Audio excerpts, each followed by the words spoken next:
Itu membutuhkan roh dan firman. Dengan jalan ini makin tersiarlah firman Tuhan dan makin berkuasa.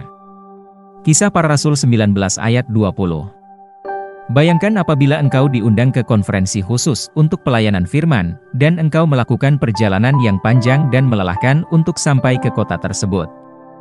Engkau melewati pegunungan, berlayar menggunakan perahu, atau bahkan menghadapi sejumlah bahaya di perjalanan. Saat engkau akhirnya tiba di kota tersebut, engkau disambut oleh sekitar 12 orang yang mengungkapkan kegembiraan atas kedatanganmu.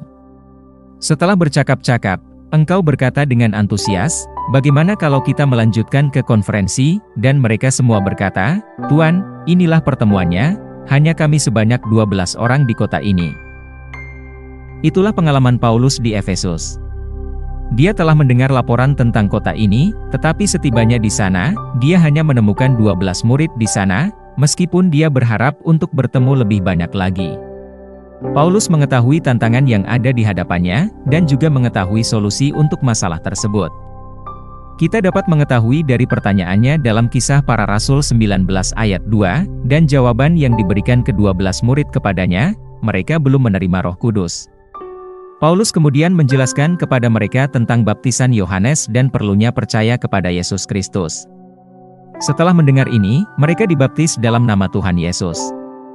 Setelah itu, dia meletakkan tangannya ke atas mereka untuk menerima Roh Kudus dan mereka mulai berbicara dalam bahasa roh dan bernubuat.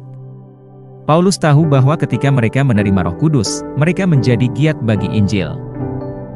Paulus tidak berhenti di situ.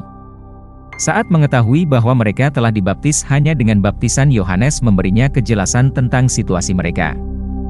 Dia memutuskan untuk melakukan pelayanan pemenuhan, yaitu pengajaran firman langkah demi langkah selama 3 bulan, Kisah Para Rasul 19 ayat 8.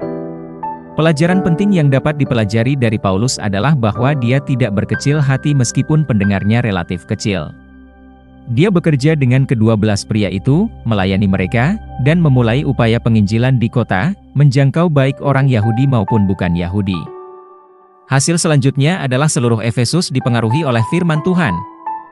Seperti yang terbaca di ayat pembuka kita, firman Tuhan tumbuh dengan kuat dan menang di seluruh sudut dan celah seluruh kota. Haleluya! Mari kita berdoa. Bapa terkasih, aku berterima kasih atas kuasa firman-Mu dan pelayanan roh dalam kehidupan manusia.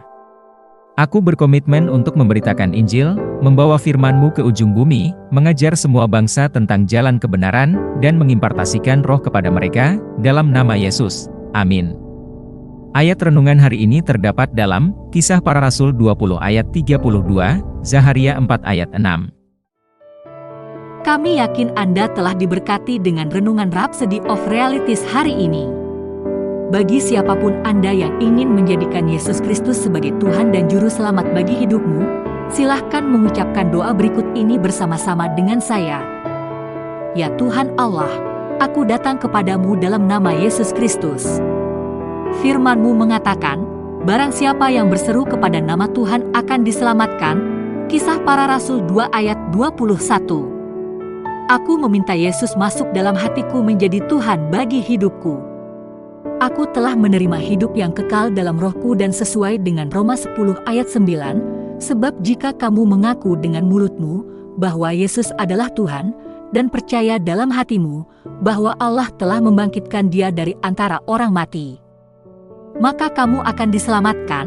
Aku menyatakan bahwa aku telah diselamatkan. Aku lahir kembali. Aku adalah anak Tuhan. Sekarang aku memiliki Yesus yang tinggal dalamku, dan lebih besar roh yang ada dalamku daripada yang ada dalam dunia.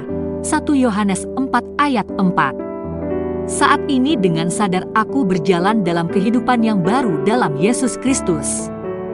Haleluya! Selamat! Sekarang Anda telah menjadi anak Tuhan. Untuk menerima informasi lebih bagaimana Anda dapat bertumbuh sebagai seorang Kristen, silahkan hubungi kami di alamat di bawah ini. Tuhan Yesus memberkati.